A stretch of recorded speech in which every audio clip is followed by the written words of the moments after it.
त्र्यम्बकं यजामहे सुगन्धिं पुष्टिवर्धनम् उर्वारुकमिव बन्धनान् मृत्योर्मुक्षीयमामृतात्।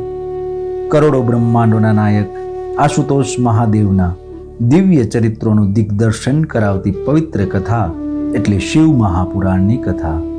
સમસ્ત બ્રહ્માંડોમાં એકમાત્ર વ્યાપ્ત શિવ તત્વનું સૂક્ષ્માતિ સૂક્ષ્મ નિરૂપણ કરતું મહર્ષિ વેદવ્યાસ રચિત મહાપુરાણ એટલે શિવ મહાપુરાણ પૂજ્યપાદ સદગુરુ સ્વામી શ્રી નિર્દોષાનંદ સરસ્વતીજી મહારાજના કૃપાપાત્ર સદશિષ્ય સ્વામી શ્રી ભોળાનંદ સરસ્વતીજી મહારાજના સુરત મુકામે સંવંત 2080ના ચાતુર્માસ દરમિયાન તેઓ શ્રીના શ્રી મુખેથી પ્રવાહિત થયેલી શ્રી શિવ મહાપુરાણ કથા સત્સંગ સરિતા પૂજ્ય શ્રીની અત્યંત સરળ ભાવભક્તિપૂર્ણ સુસ્પષ્ટ અને સર્વગ્રાહ્ય સુમધુર વાણી દ્વારા વહેતી આ કથા સરિતા હૃદયમાં પ્રસ્ફુટિત કરે છે અદ્ભુત શિવચરણાનુરાગ।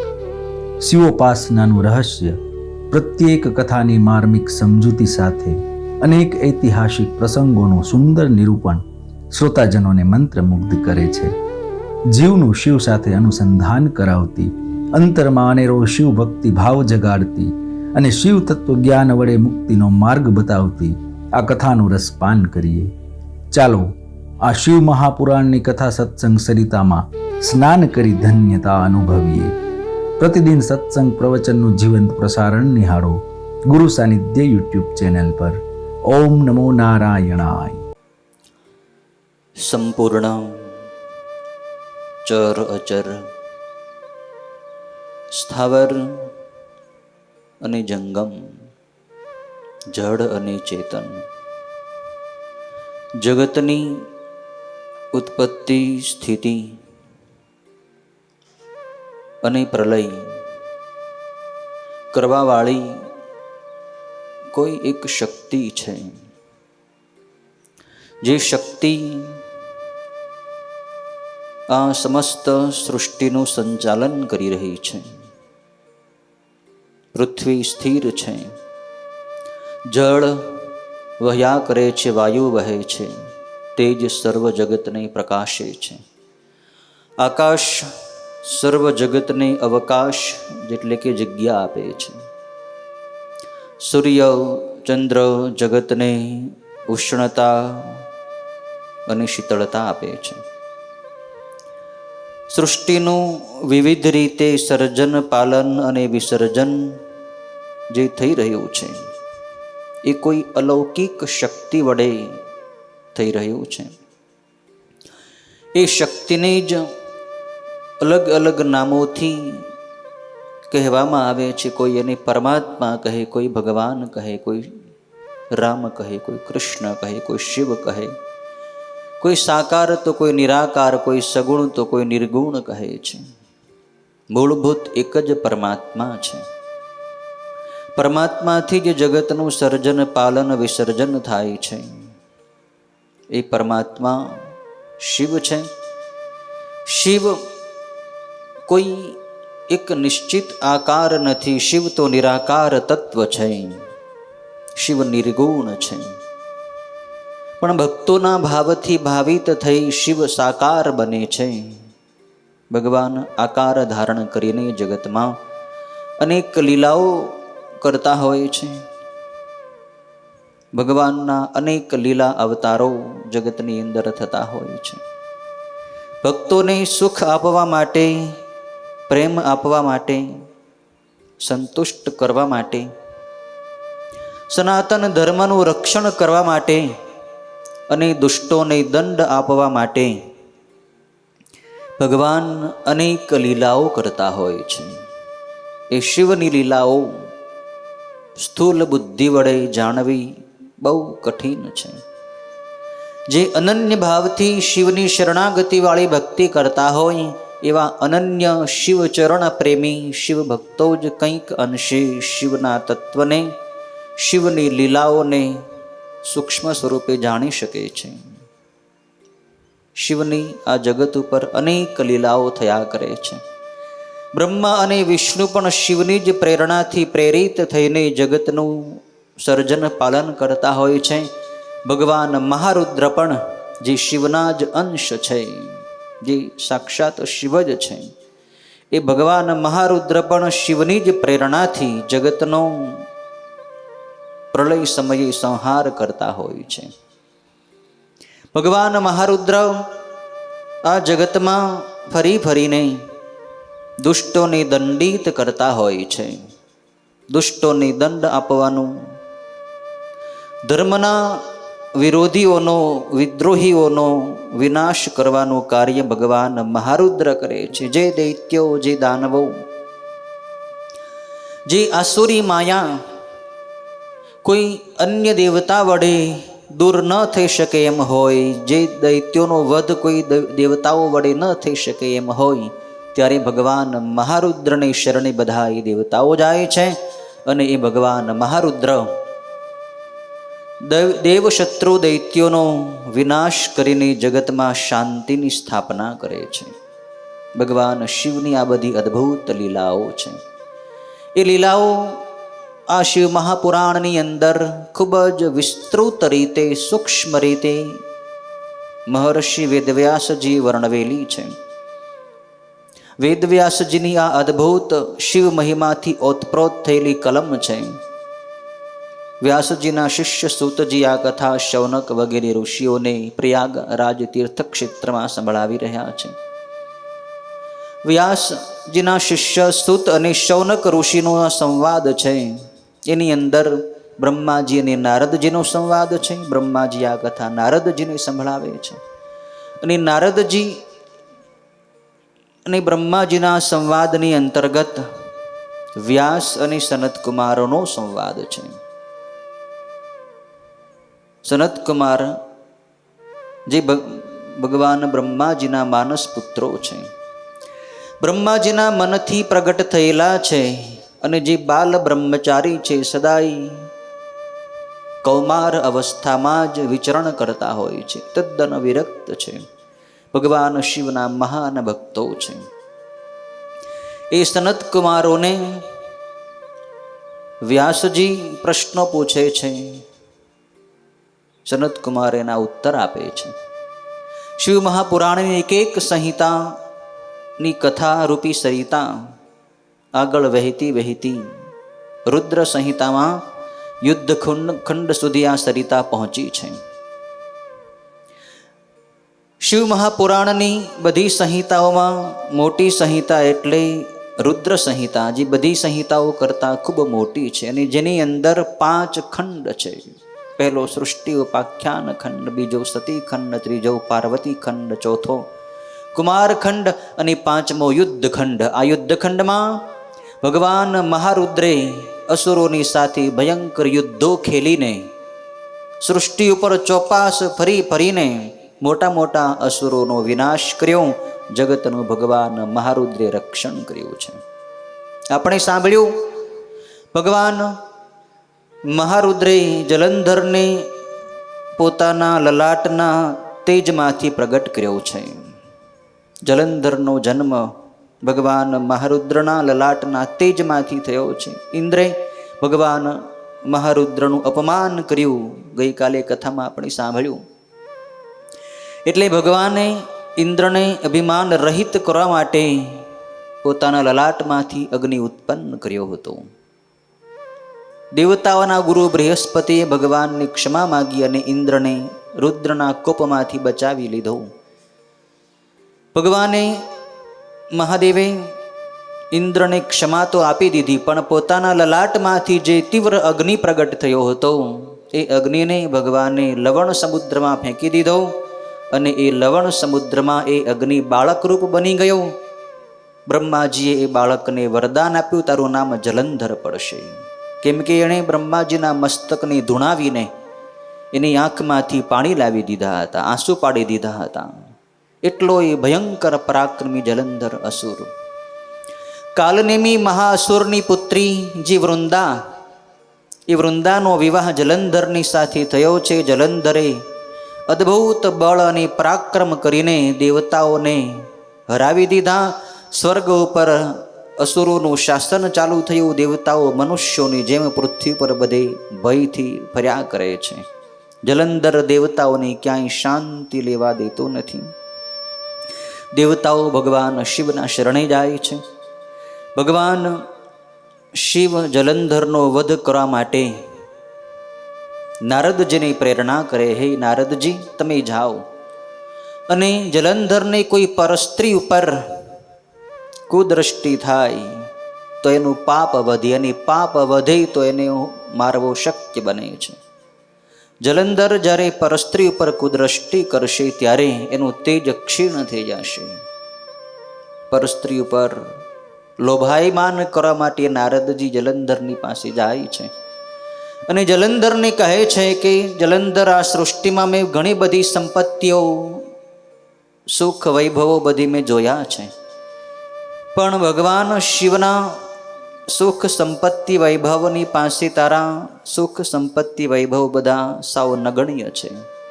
સૌથી વિશેષમાં તો જે શિવની પાસે પાર્વતી નામનું સ્ત્રી રત્ન છે, એ રત્ન તારી પાસે નથી. તારી પાસે બીજી બધી ઘણી સંપત્તિ ભૌતિક છે, પણ કોઈ સુંદર સ્ત્રી નથી કે જેને લીધે તારી સંપત્તિની શોભા વધી શકે. નારદજીએ પાર્વતીમાના સૌંદર્યની પ્રશંસા જલંધરની પાસે કરી. જલંધર કામ મોહિત થયો છે.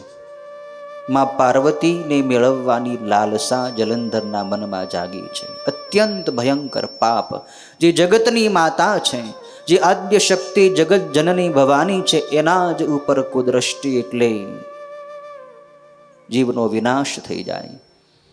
જલંધરનો કાળ હવે નજીકમાં છે એટલે એની આવી કુબુદ્ધિ સૂજી છે. જલંધરે પોતાના રાહુ નામના દૂતને ભગવાન મહારુદ્ર શિવની પાસે કૈલાસમાં મોકલ્યો. તું જા, શિવને કહેજે કે પાર્વતી તમે મને સોંપી દો, હું જગતનો ત્રિલોકનો સમ્રાટ જલંધર છું.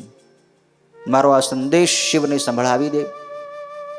રાહુ કૈલાસ ઉપર જેને ભગવાન શિવને આ સંદેશ પહોંચાડે છે. ભગવાન શિવના ત્રીજા નેત્રમાંથી એક ભયંકર પુરુષ પ્રગટ થાય છે. ગઈકાલે કથા આપણે સાંભળી કે જે પુરુષે રાહુને પકડ્યો છે, પણ એ રાહુ બ્રાહ્મણ હતો એટલે એ શિવદૂતે એ રાહુને છોડી દીધો છે અને ભગવાન શિવે એ દૂતનું નામ કીર્તિમુખ પાડ્યું છે, જે શિવની પૂજામાં અગ્રગણ્ય ગણાય છે. કીર્તિમુખની કથા પણ આપણે કાલે સાંભળી.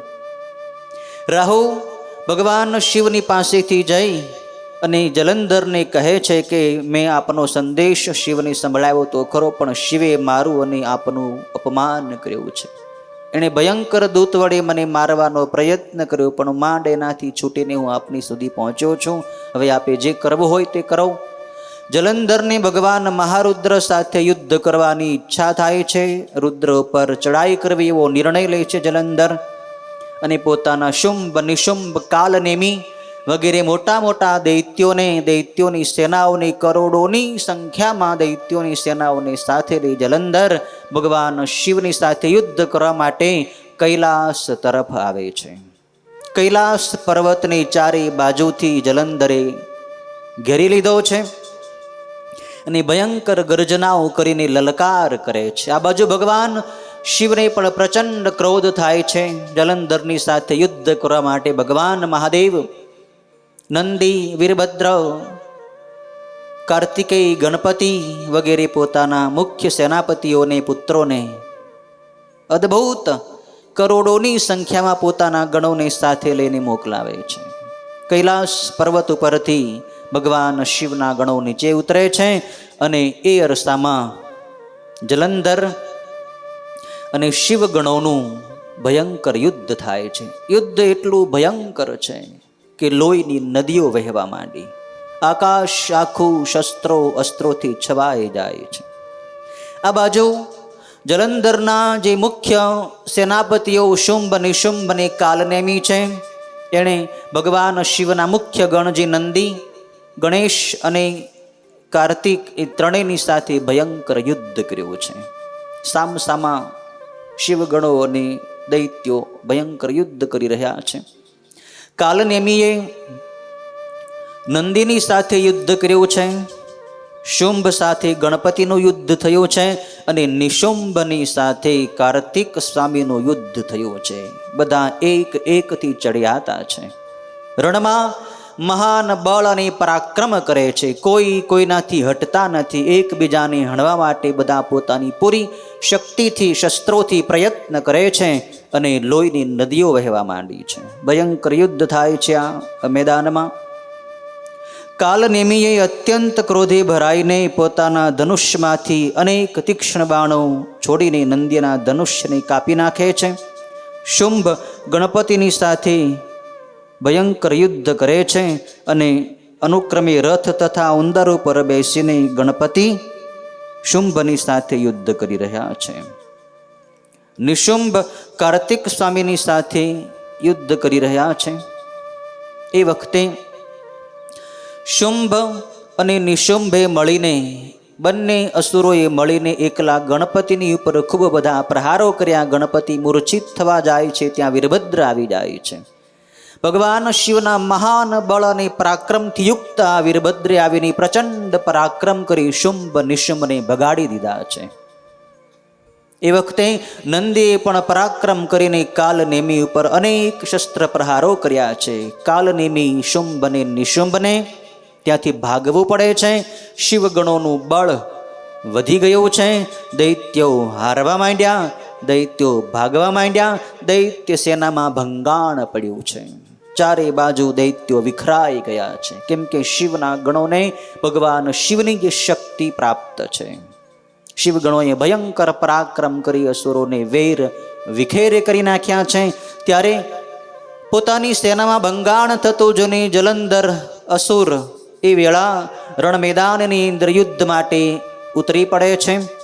જલંધરે વીરભદ્ર સાથે નંદી, ગણેશ અને કાર્તિક ચારેયની સાથે ભયંકર યુદ્ધ કર્યું છે. પણ વીરભદ્રે જલંધરના ઘોડાઓને પાડી નાખ્યા છે. ધનુષ્યને કાપી નાખ્યું છે. જલંધરના સારથીને પણ મારી નાખ્યો છે અને જલંધરના રથની ધજાને પણ વેગથી કાપી નાખી છે. ભયંકર ગણ છે આ વીરભદ્ર. પ્રચંડ પરાક્રમી છે. જલંધરને થોડી વાર તો પીછેહટ કરવી પડે છે, પણ વળી પાછો જલંધર પોતાની શક્તિ વડે એ વીરભદ્રને મસ્તક ઉપર પ્રહાર કરે છે. પછી વીરભદ્ર લોહી લુહાણ થઈને મૂર્છિત થાય છે. ત્યારે શિવગણો ગભરાઈ જાય છે. શિવગણો ગભરાઈને પીછેહટ કરે છે. ત્યારે બધા શિવગણો ભગવાન મહારુદ્રની પાસે આવીને પ્રાર્થના કરે, હવે ભગવાન, હે પ્રભુ સદાશિવ, આપે જ યુદ્ધમાં જલંધરને હણવો પડશે. કેમ કે જલંધરનો વધ આપના જ હાથે થવાનું નિશ્ચિત છે. કેમ કે બ્રહ્માજીનું એને વરદાન છે કે રુદ્ર સિવાય જલંધરનો વધ કોઈ કરી શકે એમ નથી. ભગવાન શિવ હસતા હસતા પોતાના વાહન પોઠિયા ઉપર બેસીને યુદ્ધમાં ઉતરી પડે છે. ભગવાન મહારુદ્રને આ યુદ્ધની અંદર આવતા જોઈને જ દૈત્ય બધા ભાગવા માંડ્યા છે. કેમ કે પ્રચંડ ક્રોધથી ભગવાન રુદ્રને જોઈને જ દૈત્યો ડરી ગયા છે. શું કરવું હવે? સાક્ષાત ભગવાન મહારુદ્ર આવ્યા છે. કોની તાકાત છે કે ભગવાન રુદ્ર એક સંકલ્પ માત્રથી સૃષ્ટિનો મહાપ્રલય કરી નાખે? એ જ સાક્ષાત મહારુદ્ર આજે યુદ્ધ મેદાનમાં આવી પડ્યા છે. દૈત્ય ભાગવા માંડ્યા છે. ભગવાન મહારુદ્રે જલંધરના ગણોને, જલંધરના મોટા મોટા દૈત્યોને પાડવા માંડ્યા છે. દૈત્યોને યુદ્ધમાં નાસી ગયેલા જોઈને જલંધર હજારો બાણોને છોડતો ભગવાન શંકરની સામે દોડી જાય છે. જલંધર પણ મહાન પરાક્રમી, કેમ કે રુદ્રના જ તેજમાંથી જન્મ્યો છે. બંને સરખા પરાક્રમી છે. જલંધર યુદ્ધમાં આવ્યો એટલે શુંભ, નિશુંભ, કાલનેમી વગેરે દૈત્યો પણ પાછા ભગવાન શિવની સાથે યુદ્ધમાં ઉતરી પડે છે. ભગવાન શંકરે પોતાના ગણોના સૈન્યને બાણોના અંધકારથી ઢકાઈ ગયેલો જોઈ એ બાણોના ઝાડાને એકદમ કાપી નાખ્યા છે. પહેલાં તો જલંધરે એટલા બધા બાણ મારી આખું આકાશ છવાઈ ગયું છે. શિવગણોને મારવા માટે જલંધરે પ્રચંડ બાણો ફેંક્યા છે. પણ ભગવાન શિવે પોતાના બાણોથી એકદમ એ ઝાડાને કાપી નાખ્યું છે. વળી ભગવાન મહારુદ્રે ખડગરોમ દૈત્યના મસ્તકને ફરસી વડે શરીર ઉપરથી કાપી નાખ્યું અને બલાહક અસુરના મસ્તકના કટવાંગ શસ્ત્ર વડે 2 ટુકડા કરી નાખ્યા. ભગવાન શંકરે ગસ્મર નામના દૈત્યને પાશ વડે બાંધીને જમીન ઉપર પટકી પાડ્યો અને પ્રચંડ નામના અસુરને ત્રિશૂળ વડે કાપી નાખ્યો. ભગવાન શિવના વાહન પોઠિયા નંદીએ કેટલાક અસુરોને મારી નાખ્યા અને કેટલાક બાણો વડે માર્યા ગયા, જેથી સિંહને જોઈને હાથીઓ ભાગી જાય.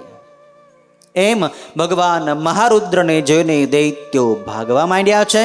ત્યારે જલંધર એ બધાય દૈત્યોને ઠપકો આપે છે કે તમે શું કાયરની જેમ ભાગી રહ્યા છો? સામી છાતી આવીને લડો. યુદ્ધમાં મરણ એ તો સ્વર્ગ આપવા વાળું છે.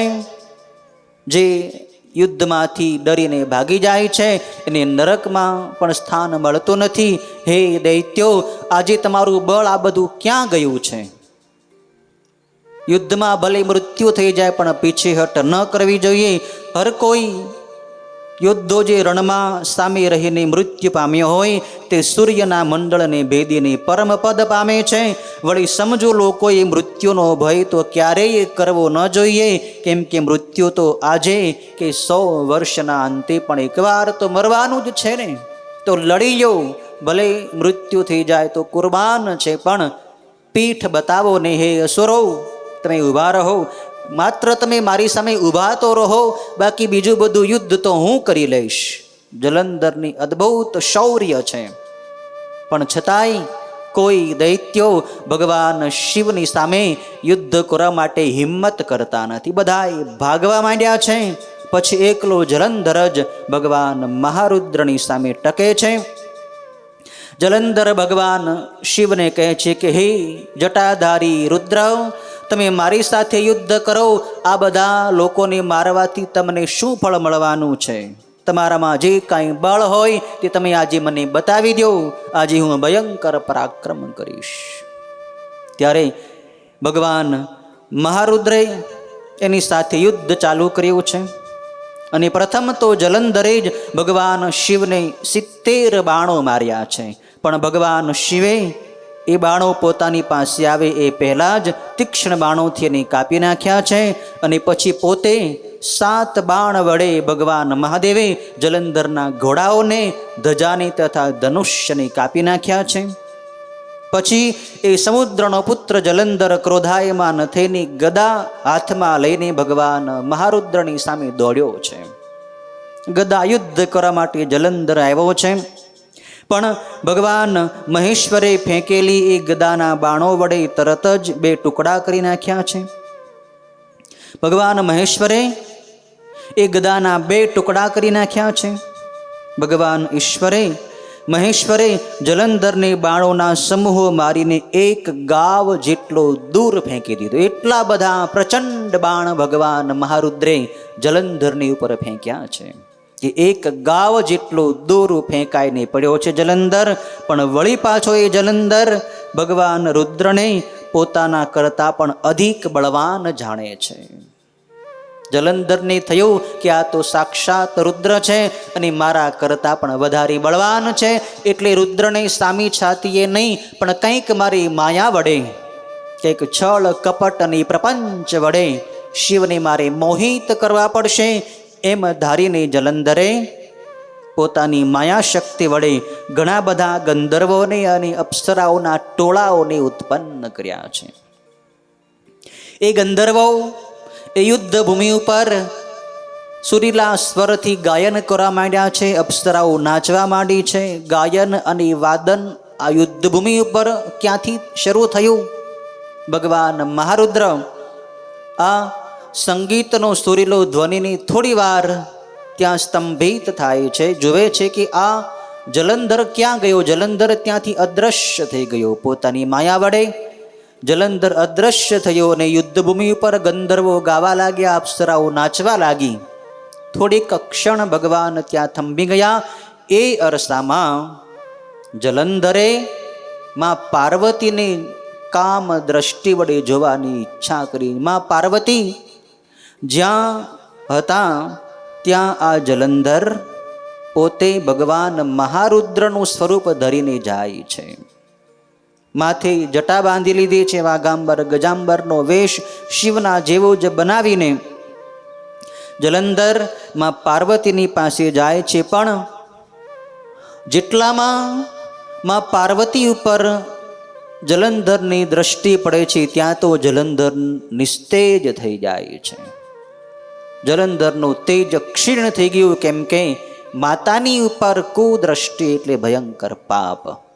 હવે જલંધરનો વિનાશ નજીકમાં છે, એટલે એની આવી કુબુદ્ધિ સૂજી છે, કુદ્રષ્ટિ કરી છે માતાની ઉપર.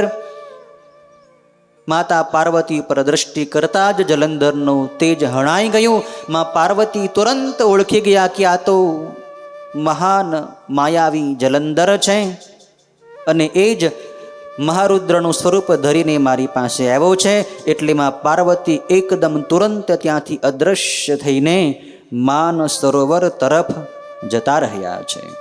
માં પાર્વતી ત્યાંથી માન સરોવર તરફ જતા રહ્યા, અને ત્યાં જઈને માં પાર્વતીએ ભગવાન વિષ્ણુનું સ્મરણ કર્યું છે કે હે વિષ્ણુ, તમે જલ્દી આવો. હવે જલંધરને મારવા માટે એક જ ઉપાય છે.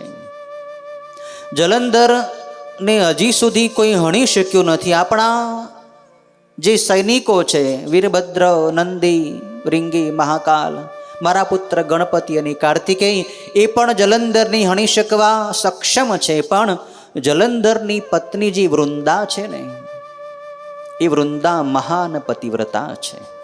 એણે પોતાના પતિ સિવાય ક્યારેય પર પુરુષમાં મન લગાડ્યું નથી. એ પતિવ્રતાના બળથી જ જલંધરને બળ મળી રહ્યું છે, અને એને કોઈ જીતી શકતું નથી. જલંધરને મારવા માટે એક જ ઉપાય છે કે વૃંદાના પાતિવ્રત્ય ધર્મનો ભંગ થાય.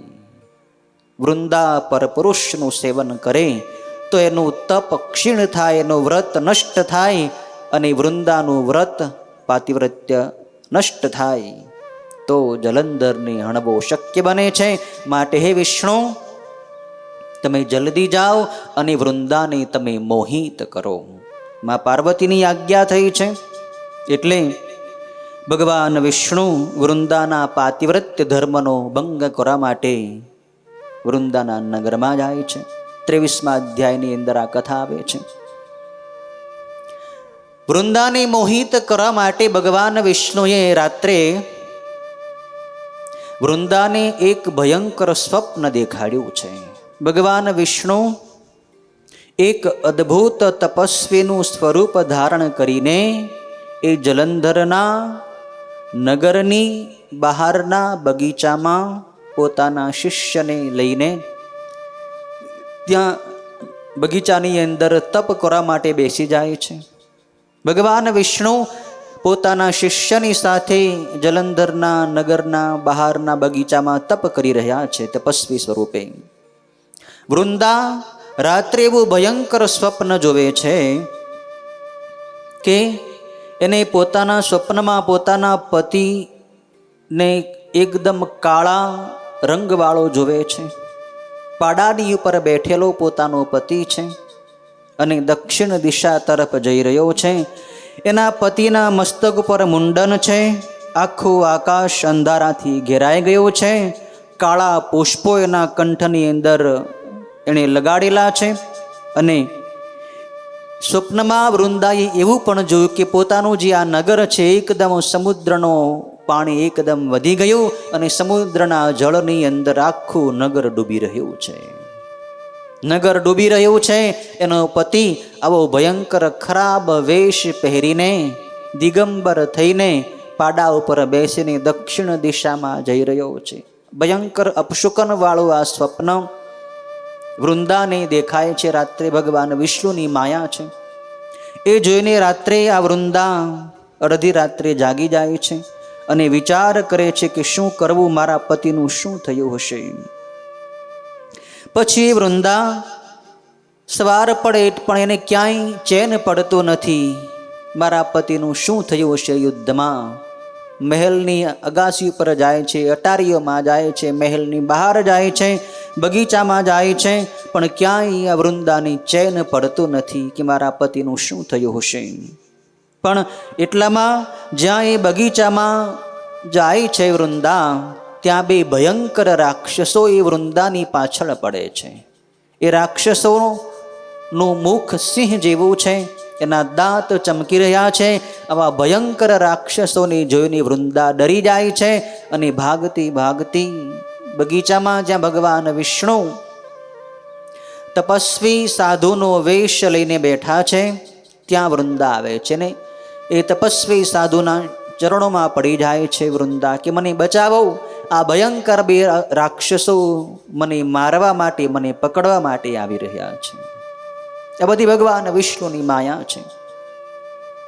ભગવાન વિષ્ણુએ એ તપસ્વી સ્વરૂપે વૃંદાને બચાવવા માટે એક હાંકોટો માર્યો, હુંકાર કર્યો, અને હુંકાર માત્રથી પેલા બંને અસુરોને તરત જ ત્યાંથી બગાડી મૂક્યા છે, નસાડી મૂક્યા છે. રાક્ષસો ભાગી ગયા છે. ત્યારે વૃંદાને શાંતિ વળી છે. વૃંદાને થયું કે આ તપસ્વીએ જ મને આ રાક્ષસોના ત્રાસમાંથી છોડાવી છે, માટે આ તપસ્વી મહાન શક્તિવાળા છે. વૃંદા એ તપસ્વીના શરણમાં વંદન કરે છે.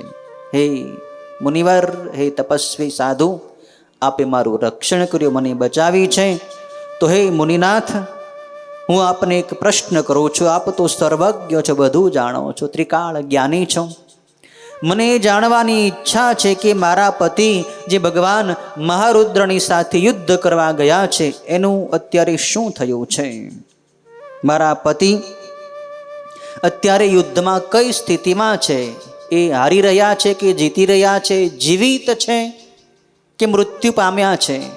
આપ મને આપની શક્તિ વડે જણાવો. ત્યારે ભગવાન વિષ્ણુએ એ સાધુના સ્વરૂપે બે મોટા વાનરોને આકાશમાંથી બોલાવ્યા છે. આકાશમાંથી બે વાનરો ઉતરીને ભગવાન વિષ્ણુની સામે ત્યાં હાજર થાય છે. અને ભગવાન વિષ્ણુએ એને ઈશારો કર્યો છે કે તમે જાઓ અને યુદ્ધના સમાચાર લઈને જલ્દી મારી પાસે આવો.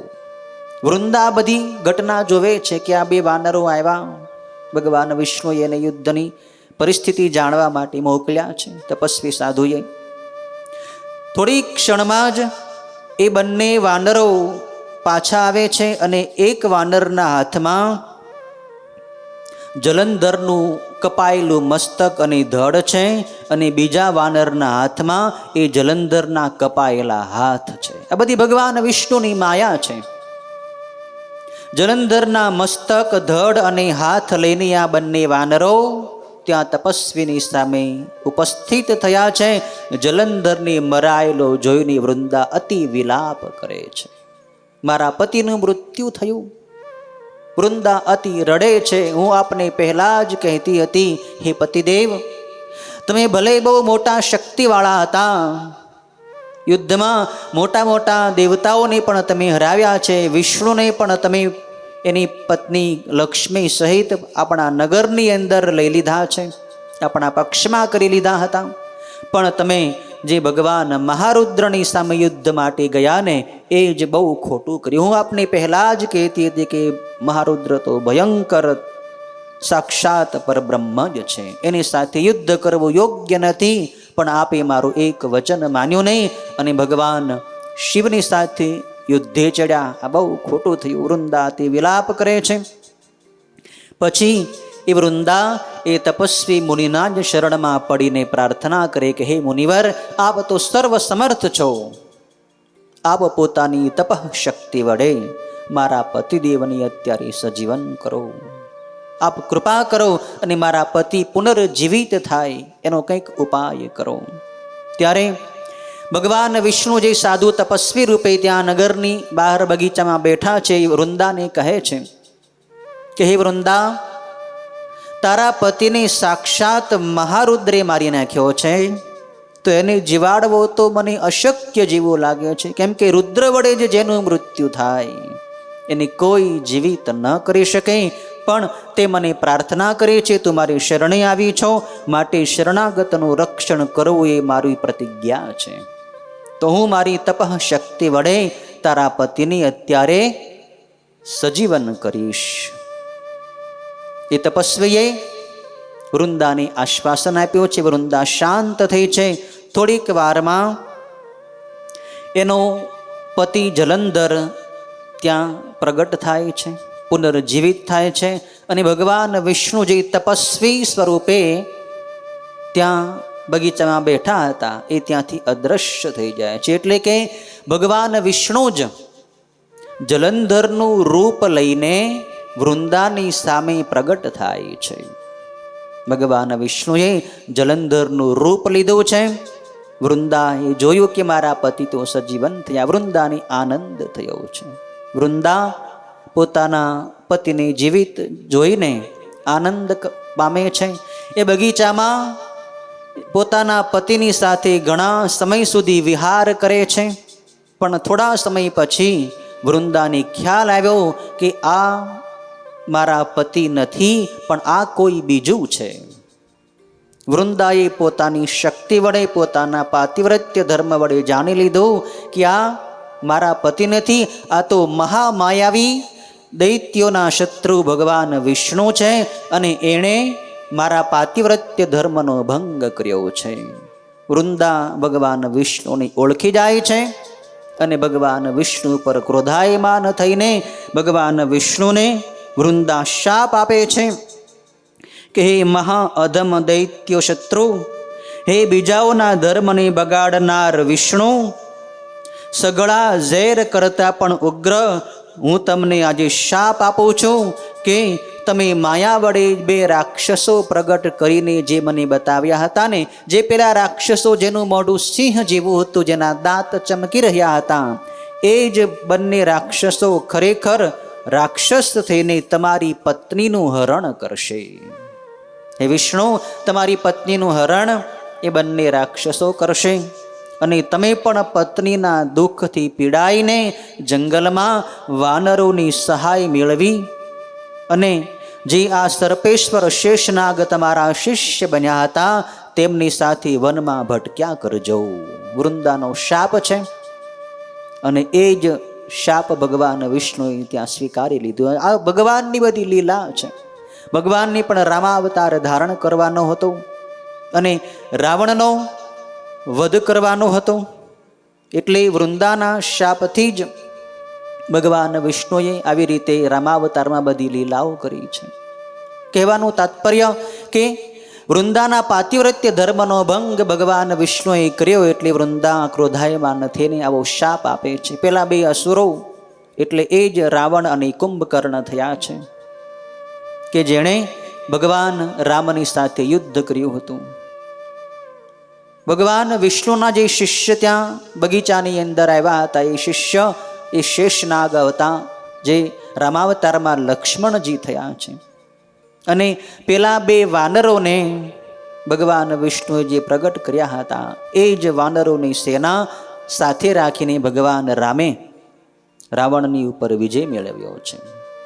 આવું આ વૃંદાનો શાપ થયો, અને પછી વૃંદાએ નક્કી કર્યું કે હવે મારે આ અપવિત્ર શરીરને રાખવું નથી, હવે હું અગ્નિમાં બળીને ભસ્મ થઈ જઈશ.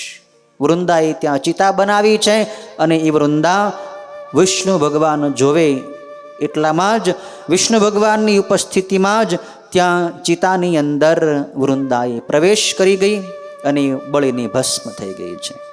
વૃંદા મહાન પતિવ્રતા હતી, એટલે એના શરીરમાંથી અદ્ભુત પ્રકાશમાન તેજ પ્રગટ થયું છે, અને એ વૃંદાનું તેજ માં પાર્વતીની અંદર ભળી ગયું છે.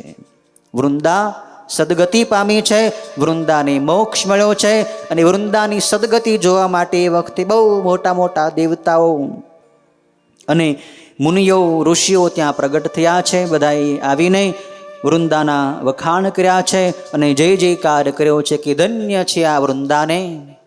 ભલે એ જલંધર અસુરની પત્ની હતી, પણ છતાંય એણે પાતિવ્રત્ય ધર્મનું પાલન કરીને મોક્ષ મેળવી લીધો અને શ્રેષ્ઠ મુક્તિ પામી ગઈ છે. આ બાજુ હવે જલંધરનું શું થાય છે એની કથા સનતકુમાર વ્યાસજીને કહી રહ્યા છે. જલંધર જે ભગવાન શિવનું સ્વરૂપ ધરીને માં પાર્વતીની પાસે ગયો હતો, માં પાર્વતી એને ઓળખીને ત્યાંથી માનસરોવર ઉપર જતા રહ્યા હતા. પછી જલંધર વળી પાછો યુદ્ધ ભૂમિ ઉપર ભગવાન મહારુદ્રની સામે યુદ્ધ કરવા માટે આવી પહોંચે છે અને પોતાના અનેક શ્રેષ્ઠ બાણો ભગવાન શિવની ઉપર ફેંકે છે. પણ ભગવાન શિવ તુરંત જે જલંધરે માયા ઉત્પન્ન કરી હતી, પેલા ગંધર્વો ગાવા માંડ્યા હતા, અપ્સરાઓ નૃત્ય કરતી હતી, એ માયાને ભગવાન મહારુદ્ર ઓળખી ગયા છે કે આ તો જલંધરની બધી માયા છે. એટલે તુરંત સાવધાન થઈને ભગવાન મહારુદ્રે જલંધરની સામે યુદ્ધ કર્યું છે. અનેક શસ્ત્રો અસ્ત્રો મારીને જલંધરના બધા શસ્ત્રોને કાપી નાખ્યા છે. ભગવાન મહારુદ્ર જલંધરની સાથે યુદ્ધ કરે છે. જલંધરની થયું કે આ તો મહારુદ્ર છે, એની સાથે સામી છાતીએ હું એને જીતી શકીશ નહીં, પણ મારે કંઈક માયા કરવી પડશે. એટલે જલંધરે વળી પાછી માયા રચી છે. જલંધરે એવી માયા રચી કે એક રથની ઉપર માં પાર્વતીને બાંધ્યા છે. માયાવી પાર્વતી પ્રગટ કર્યા છે. માયાથી જલંધરે પાર્વતીને પ્રગટ કર્યા છે. માયાવી એ પાર્વતી દોરડા વડે રથની સાથે બંધાયેલા છે અને શુંભ નિશુંભ અને બીજા દૈત્યો એ પાર્વતીને મારી રહ્યા છે. આવી અદ્ભુત માયા જલંધરે ત્યાં યુદ્ધ ભૂમિ ઉપર ભગવાન મહારુદ્રને દેખાડી. ભગવાન મહારુદ્રે જોયું કે આ તો દેવી પાર્વતીને જલંધર ઉપાડી આવ્યો છે અને પોતાના રથની અંદર બાંધી દીધા છે અને શુંભ નિશુંભ એને મારી રહ્યા છે. એટલે ભગવાન મહારુદ્ર સહેજ ગ્લાની પામે છે, ખેદ પામે છે અને જ્યાં ભગવાન મહારુદ્ર થોડીક વાર ખેદ પામવા જાય છે ત્યાં જ જલંધરે એ અવસર મેળવીને ભગવાન મહારુદ્રની મસ્તકમાં, છાતીમાં, પેટમાં એમ અનેક જગ્યાએ બાણ માર્યા છે. ત્યારે ભગવાન મહારુદ્ર આ જલંધરની માયાને તુરંત જાણી ગયા કે આ ખરેખર પાર્વતી નથી, આ તો બનાવટી પાર્વતી છે. એટલે હવે તો ભગવાન મહારુદ્રને પ્રચંડ ક્રોધ ચડે છે. એટલું ભયંકર રૌદ્ર સ્વરૂપ ભગવાને બનાવ્યું છે કે એ જોઈને બધાય અસુરો 10 દિશાઓમાં નાસી ગયા છે. શુંભ અને નિશુંભ પણ ભાગવા માંડ્યા છે. ભગવાન મહારુદ્રના અત્યંત પ્રચંડ સ્વરૂપને જોઈને ત્યાંથી શુંભ નિશુંભ કાલનેમી કોઈ એની સામે ઊભું રહેવા સમર્થ થયું નહીં. બધાય ભાગવા માંડ્યા. ત્યારે ભગવાન મહારુદ્રે શુંભ નિશુંભ બંને દૈત્યોને આવો શાપ દીધો છે કે તમે બંને દુષ્ટ હોય, અતિશય નીચ છો અને તમે પાર્વતીને મારીને મારો અપરાધ કર્યો છે અને રણમાંથી ભાગી જાઓ છો. પણ યુદ્ધમાં પીઠ બતાવનારને મારવો યોગ્ય નથી. જે ભાગતો હોય એને મારવો નહીં, એવી યુદ્ધની નીતિ છે. માટે હું તમને મારતો નથી, નહીંતર અત્યારે જ તમને મારી નાખે. પણ હે શુંભ અને નિશુંભ દૈત્યો, તમને બંનેને યુદ્ધમાં પાર્વતી જ મારશે. ભવિષ્યમાં પાર્વતી જ પ્રચંડ શક્તિ સ્વરૂપ ધારણ કરીને તમને બંનેને મારી નાખશે. તમારું બંનેનું મૃત્યુ પાર્વતીના હાથે જ થશે. ભગવાન મહારુદ્રનો શાપ છે. પછી એ અરસામાં જલંધર ભગવાન મહારુદ્રની સાથે યુદ્ધ કરવા માટે આવી પહોંચે છે અને તીક્ષ્ણ બાણોનો વરસાદ વરસાવે છે અને એનાથી પૃથ્વીનું તળિયું બાણોના અંધકારથી ઢકાઈ ગયું છે. એટલા બધા પ્રચંડ બાણો જલંધર ભગવાન મહારુદ્રની ઉપર ફેંકે છે, પણ ભગવાન મહારુદ્રે એ બધાય બાણોના જાળાની તુરંત કાપી નાખ્યા છે. પછી જલંધર ઝડપથી ભગવાન મહારુદ્રની ઉપર ભૂંગળનો પ્રહાર કરે છે. ભગવાન શિવનો પોઠિયો એ વખતે યુદ્ધમાંથી ભાગવા માટે જાય છે. એટલું ભયંકર પરાક્રમ કરે છે. શિવનું વાહન પોઠિયું પણ ધ્રુજી જાય છે. ત્યારે ભગવાન મહારુદ્રે પછી અતિશય કોપ કર્યો અને પોતાના પગના અંગૂઠા વડે રથના એક પૈડાને સહેજ અમથો દબાવ્યો છે. ભગવાન મહારુદ્રે પોતાના પગના અંગૂઠા વડે સહેજ બળ કરીને રથના એક ચક્ર જેવા પૈડાને દબાવ્યું, એટલે એ પૈડું સમુદ્રના જળની અંદર ડૂબી ગયું. અને પછી ભગવાન મહારુદ્રે જલંધરને લલકાર કર્યો છે કે હે જલંધર, તારામાં જો તાકાત હોય ને તો મેં જે આ પૈડું સમુદ્રના તળિયે ખૂતાડી દીધું છે, ડૂબાડી દીધું છે, એ પૈડાને તો જો તું બહાર કાઢવા સમર્થ હોય તો આ યુદ્ધ મેદાનની અંદર ઊભો રહે, નહીતર ભાગી જા. તારી અંદર તાકાત હોય તો તું અજમાવી જાઉં, આ રથના પૈડાને તું બહાર તો કાઢી જાઉં. ભગવાન મહારુદ્રે આવો લલકાર કર્યો છે. ત્યારે જલંધર ભગવાન મહારુદ્રની સામો અનેક અપશબ્દો બોલે છે કે આ એક પૈડું તો શું, હું સમગ્ર બ્રહ્માંડોને ઉથલ પાથલ કરી શકું છું. અનેક પર્વતોને તો મેં બંને હાથની હથેળીઓમાં ચોળી નાખ્યા છે. મોટા મોટા દેવતાઓને પાડી નાખ્યા છે. જગતમાં મારી માટે કાંઈ અશક્ય નથી. ઐરાવત જેવા મોટા મોટા હાથીઓને તો મેં હાથ વડે પકડીને ફેંકી દીધા છે. ઇન્દ્રને મેં મારો સેવક કર્યો છે. બધાય દેવતાઓ મને વશ થઈને વર્તે છે. હે મહારુદ્ર, તમે સમજો કે હું મહાન દૈત્ય જલંધર છું. આવું પ્રચંડ પરાક્રમ જલંધર કરે છે. પણ ભગવાન શિવના ડૂબાડેલા એ પૈડાને જલંધર બહાર કાઢી શકતો નથી. અને ભગવાન શિવ એ વખતે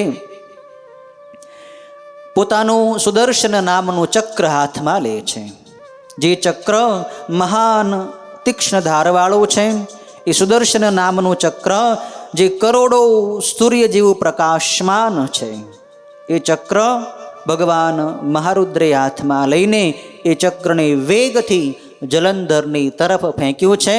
અને એ ચક્રે જોત જોતામાં ક્ષણમાં જ જલંધરના મસ્તકને ધડથી અલગ કરી નાખ્યું છે. જલંધર જે આખી દેવસેનાનો શત્રુ હતો, જેણે આખા ત્રિલોકને હેરાન કરી નાખ્યું હતું, એ જલંધરને ભગવાન મહારુદ્રે સુદર્શન ચક્ર વડે 2 ટુકડા કરી નાખ્યા. જેમ કોઈ મોટો પર્વત વચ્ચેથી ચીરાઈને ફાટી જાય, એમ જલંધરનું શરીરના 2 ભાગ થઈ ગયા છે. પ્રચંડ અવાજ થયો છે. અને એ જલંધરના શરીરમાંથી એટલું બધું લોહી નીકળ્યું કે જેથી આખું જગત એ લોહીથી ઉભરાઈ ગયું. પૃથ્વી બેડોળ બની ગઈ. પછી ભગવાન શંકરની આજ્ઞા થઈ એટલે એ જલંધરનું બધું જ લોહી મહારૌરવ નામના નરકની અંદર નાખી દેવામાં આવ્યું. અને ત્યાં એ લોહીના કુંડ બની ગયા છે. મહારૌરવ નરકમાં જે લોહીના કુંડ છે, એ લોહી જલંધરનું જ રક્ત છે. અને એ જલંધર જે મરાયો ત્યારે એના શરીરમાંથી એનું જે તેજ નીકળ્યું, એ તેજ ભગવાન રુદ્રની અંદર જ લય પામ્યું છે. કેમ કે રુદ્રનો જ એ તેજ હતું. રુદ્રના જ તેજમાંથી જલંધરનો જન્મ થયો હતો. અને પાછું એ જલંધરનું તેજ પાછું રુદ્રમાં સમાઈ ગયું.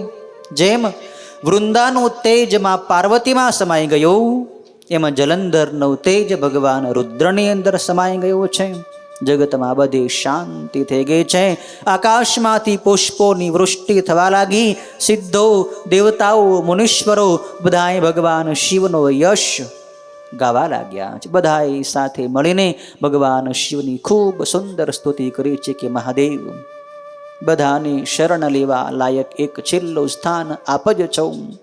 આવા મોટા મોટા દૈત્યો જલંધર જેવા જ્યારે જગતની પીડતા હોય ત્યારે પ્રભુ આપ જ એને મારો છો. આપે જ સદાય અમારું રક્ષણ કર્યું છે. મહાદેવ, આપના મહિમાનો કોઈ પાર પામી શકતો નથી.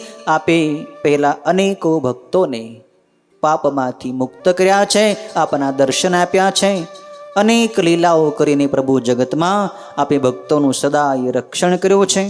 ખૂબ વિસ્તારથી દેવતાઓ 25મા અધ્યાયમાં ભગવાન શિવની ખૂબ સુંદર સ્તુતિ કરે છે કે હે પ્રભુ, 1000 મુખવાળા શેષનાગ વગેરે આપના અતિશય ગુપ્ત મહાત્મ્યને સદાય અતિ પ્રેમથી ગાય છે અને તેઓ પોતાની વાણીને ખરેખર પવિત્ર કરે છે.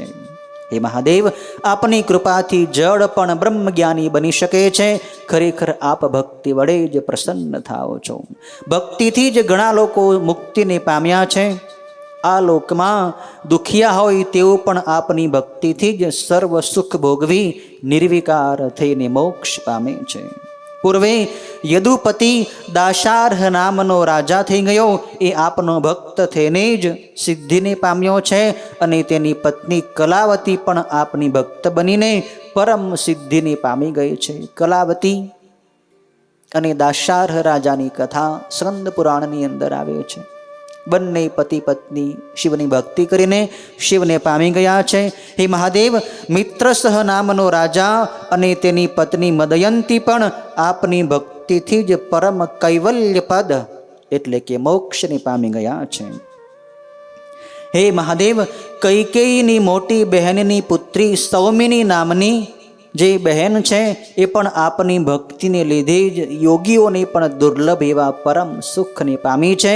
વિમર્શન નામના શ્રેષ્ઠ રાજાએ આપની ભક્તિથી જ 7 જન્મો સુધી અનેક જાતના ભોગ ભોગવીને અંતે સદગતિ પ્રાપ્ત કરી છે.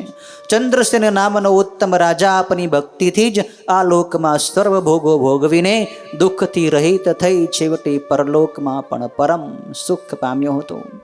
અનેક લીલા પ્રસંગો વડે દેવતાઓ ભગવાન શિવની સ્તુતિ કરે છે. જલંધરનો વધ થયા પછી દેવતાઓને શાંતિ મળી છે. 25મા અધ્યાય સુધીની આ કથા છે. 26મા અધ્યાયમાં વ્યાસજી સનત કુમારોને પ્રશ્ન કરે છે કે હે મુનિવર સનત કુમાર, જલંધરનું તો મૃત્યુ થયું, જે પ્રચંડ પરાક્રમી હતો. ભગવાન મહારુદ્રે એનો વધ કર્યો. પણ ભગવાન વિષ્ણુ જે વૃંદા મૃત્યુ પામી, વૃંદા ચિતાની અંદર બળીની સતી થઈ ગઈ. પોતાના પતિના મૃત્યુના સમાચાર સાંભળી વૃંદાએ પાતિવ્રત્ય ધર્મને નિભાવવા માટે અગ્નિ પ્રવેશ કર્યો. વૃંદા સતી થઈ ગઈ. એનું તેજ તો માં પાર્વતીની અંદર ભળી ગયું. પણ ત્યાં જે ભગવાન વિષ્ણુ વૃંદાને ધર્મ ભ્રષ્ટ કરવા માટે જલંધરનું રૂપ ધરીને ગયા હતા, એ ભગવાન વિષ્ણુનું શું થયું એની કઈ કથા હોય, કોઈ ઇતિહાસ હોય તો મને સાંભળવાની ઈચ્છા છે. ત્યારે સનત કુમાર વ્યાસજીને સંભળાવે છે કે વૃંદા જ્યારે ચિતાની અંદર બળવા તૈયાર થઈ ત્યારે ભગવાન વિષ્ણુએ એને ઘણી રોકી હતી કે તું ચિતાની અંદર પ્રવેશ ન કર. કેમ કે વૃંદા અતિશય રૂપ લાવણ્યવતી સતી હતી. અદ્ભુત રૂપનો ભંડાર હતી અને એના રૂપમાં ભગવાન વિષ્ણુને પણ મોહ થઈ ગયો હતો. ભગવાન શિવની માયાથી વિષ્ણુ પણ મોહિત થઈ ગયા હતા. શિવની જ આ માયા વૃંદાના રૂપ લાવણ્યથી મોહિત થઈ ભગવાન વિષ્ણુ પછી એ વૃંદાની જે ચિતાની રાખ હતી એ રાખને ચોળીને એ જ જગ્યાએ ત્યાં ઉદાસ થઈને વૃંદાના વિરહમાં ત્યાં બેઠા હતા. ભગવાન વિષ્ણુ વૃંદાના વિરહથી વ્યાકુળ હતા. ઘણા દેવતાઓએ, ઋષિઓ, મુનિઓએ આવીને વિષ્ણુ ભગવાનને સમજાવ્યા કે તમે વૃંદાને હવે છોડી દો. વૃંદા તો જલંધરની પત્ની હતી, આપ તો સાક્ષાત વિષ્ણુ છો. પણ છતાં વૃંદાના મોહથી વિષ્ણુ ભગવાન નિવૃત્ત ન થઈ શક્યા. એટલે બધાય દેવતાઓ પછી ભગવાન મહાદેવની પાસે આવે છે. મહાદેવની પ્રાર્થના કરે છે કે મહાદેવ, આપ વિષ્ણુ ભગવાનના મોહને મટાડી દો. મહાદેવ, આપની જે માયાથી ભગવાન વિષ્ણુ હજી પણ વૃંદાના વિરહથી વ્યાકુળ રહે છે. આપ કંઈક પ્રયત્ન કરો. ત્યારે ભગવાન શિવ બધાય દેવતાઓને કહે છે કે હે દેવો, તમે પાર્વતી જ્યાં રહ્યા છે, જ્યાં દેવી રહ્યા છે, એ મૂળ પ્રકૃતિ પાર્વતી જે ભક્ત વત્સલા છે, એની પાસે જાઓ, એની સ્તુતિ કરો. એ શિવાદેવી જ પ્રકૃતિ માયા છે. આ બધી માયાની રચના એ જ કરે છે. એ શિવાદેવી જો પ્રસન્ન થાય અને પોતાની માયા ખેંચી લે તો વિષ્ણુ ભગવાનનો મોહ ઉતરશે. માટે તમે પાર્વતી શિવાને શરણે જાઓ. એટલે દેવતાઓ બધાય એ ભગવતી શિવાદેવીની ખૂબ સુંદર સ્તુતિ કરે છે.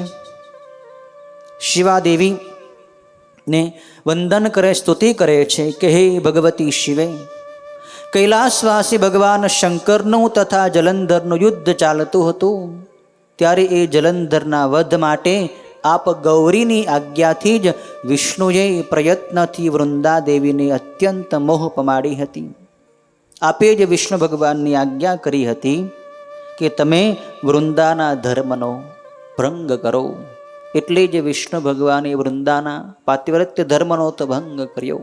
પણ એ જ ભગવાન વિષ્ણુ હજી પાછા વૃંદાના રૂપ લાવણ્યથી મોહિત થઈ ત્યાંના ત્યાં જ બેસી રહ્યા છે. આપ એને સમજાવો, એનો મોહ નિવૃત્ત થાય, એનું ચિત્ત સ્વસ્થ થાય, એવો કંઈક પ્રયત્ન કરો.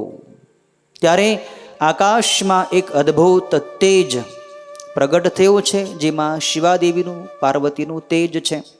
અને એ તેજના દર્શન, એ તેજ સ્વરૂપ દેવીના દર્શન બધાય દેવતાઓને થયા છે. અને આકાશવાણી વડે માં શિવાદેવીએ બધાય દેવતાઓને આજ્ઞા કરી છે.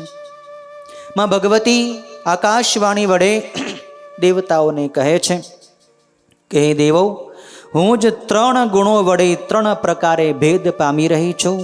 રજોગુણ વડે હું ગૌરી સ્વરૂપ છું, સત્વગુણ વડે હું લક્ષ્મી રૂપ છું, અને તમોગુણ વડે હું જ્યોતિ રૂપ છું. માટે તમે ત્યાં એમની પાસે જ આદરથી જાઓ. એટલે કે ગૌરી, લક્ષ્મી અને સરસ્વતી એ 3 દેવીઓ જ્યાં રહ્યા છે, એ 3 દેવીની પાસે જાઓ. એ 3 દેવીઓને તમે પ્રાર્થના કરો. એટલે એ 3 દેવીઓ વિષ્ણુના મોહને મટાડવાનો પ્રયત્ન કરશે. દેવતાઓમાં ભગવતીના તેજને વંદન કરી. જ્યાં એ 3 દેવીઓ હતા, ગૌરી હતા, લક્ષ્મી હતા અને સરસ્વતી બ્રહ્માણી હતા, એ 3 દેવીઓની પાસે જાય છે અને એમની પ્રાર્થના કરે છે, એમને પ્રસન્ન કરે છે. એટલે એ 3 દેવીઓ દેવતાઓની ઉપર પ્રસન્ન થઈને દેવતાઓને અમુક બિયા એટલે કે બીજ વાવવા માટે આપે છે. 3 દેવીઓ બધાય દેવતાઓને કહે છે કે હે બધાય દેવો, જ્યાં ભગવાન વિષ્ણુ રહ્યા છે ત્યાં જઈને આ બીજ તમે વાવી દો, કે જેથી એમાંથી વનસ્પતિ ઉત્પન્ન થશે. એ વનસ્પતિ સ્ત્રી રૂપ હશે. એ સ્ત્રી રૂપ વનસ્પતિને જોઈને જ ભગવાન વિષ્ણુનો મોહ ઉતરી જશે. 3 દેવીઓએ એ બીજ આપ્યા. એ લઈને બધાય દેવતાઓ ભગવાન વિષ્ણુ જ્યાં રહ્યા હતા, વૃંદાના મોહમાં ઉદાસ થઈને બેઠા હતા, ત્યાં જઈને બધાય દેવતાઓએ એ બીજને વાવી દીધા છે. અને એ બીજમાંથી 3 પ્રકારની વનસ્પતિ ઉત્પન્ન થઈ છે. ધાત્રી, માલતી અને તુલસી. ધાત્રી, માલતી અને તુલસી નામની 3 વનસ્પતિ ઉત્પન્ન થઈ. સરસ્વતી એ જે બીજ આપ્યા હતા એમાંથી ધાત્રી નામની વનસ્પતિ ઉત્પન્ન થઈ. લક્ષ્મી માતાએ જે બીજ આપ્યા હતા એમાંથી માલતી નામની વનસ્પતિ ઉત્પન્ન થઈ. અને માં ગૌરીએ જે બીજ આપ્યા હતા એમાંથી તુલસી નામની વનસ્પતિ ત્યાં ઉત્પન્ન થઈ. અને એ બધી સ્ત્રી સ્વરૂપે હતી. એ સ્ત્રી સ્વરૂપ 3 વનસ્પતિઓને જોઈને ભગવાન વિષ્ણુ એ 3 સ્ત્રી તરફ જોવા લાગ્યા છે. પણ એમાં જે માલતી નામની વનસ્પતિ જે સ્ત્રી રૂપ હતી એણે ભગવાન વિષ્ણુથી મુખ ફેરવી લીધું છે. ભગવાન વિષ્ણુને એ ચાહતી નહોતી. બાકીની જે 2 વનસ્પતિ ધાત્રી અને તુલસી છે એણે તો પ્રેમથી ભગવાન વિષ્ણુની સાથે વાર્તાલાપ કર્યો છે, વિષ્ણુની સામે જોયું છે. એટલે ભગવાન વિષ્ણુએ એ ધાત્રી અને તુલસીનો સ્વીકાર કર્યો છે. અને માલતી ભગવાન વિષ્ણુથી વિમુખ રહી, એણે પ્રેમ ન કર્યો ભગવાન વિષ્ણુની સાથે, એટલે એનું નામ વરવરી પડ્યું છે. એ વરવરી માલતીને છોડીને ભગવાન વિષ્ણુ ધાત્રી અને તુલસીને સાથે લઈ પોતાના મોહને છોડીને ત્યાંથી પછી પોતાના વૈકુંઠ ધામની અંદર જતા રહે છે. ભગવાન વિષ્ણુ વૈકુંઠ ધામમાં ગયા છે. એનું ચિત્ત સ્વસ્થ અને શાંત થયું છે. મોહમાંથી એને નિવૃત્તિ મળી છે. ધાત્રી અને તુલસીને લઈને ભગવાન વિષ્ણુ ગયા છે. આ રીતે ભગવાન વિષ્ણુનો મોહ પણ દૂર કર્યો છે મા ભગવતીએ. અહીં સુધીની કથા સનત કુમારોએ વ્યાસજીને સંભળાવી, જેમાં જલંધરના અદ્ભુત પરાક્રમની કથા. ભગવાન મહારુદ્ર કેટલા પરાક્રમી છે. જલંધર કેટલો મોટો અસુર હતો, દેવતાઓની તાકાત નહોતી એને જીતી શકે. ભગવાન વિષ્ણુને પણ એને જીતી લીધા હતા, પણ ભગવાન મહારુદ્રે એનો વધ કર્યો છે. ત્યારબાદ 27મા અધ્યાયમાં સનત કુમારો વ્યાસજીને શંખચૂડ નામના અસુરની કથા સંભળાવે છે. શંખચૂડ મહાન પરાક્રમી અસુર થયો અને ભગવાન શિવ થકી જ એનો વિનાશ થવાનો હતો. તો એ શંખચૂડ કોણ હતો? એ શંખચૂડનો જન્મ કેવી રીતે થયો? એનો પિતા કોણ? એનો પ્રશ્ન વ્યાસજી સનત કુમારોને પૂછે છે. ત્યારે સનત કુમાર શંખચૂડની કથા સંભળાવી રહ્યા છે. વ્યાસજીને કહે, મહર્ષિ વેદવ્યાસ, બ્રહ્માજીના ઘણા પુત્રોમાં એક મરીચી નામના જે ઋષિ છે, એ મરીચી ઋષિના પુત્ર કશ્યપ ઋષિ છે.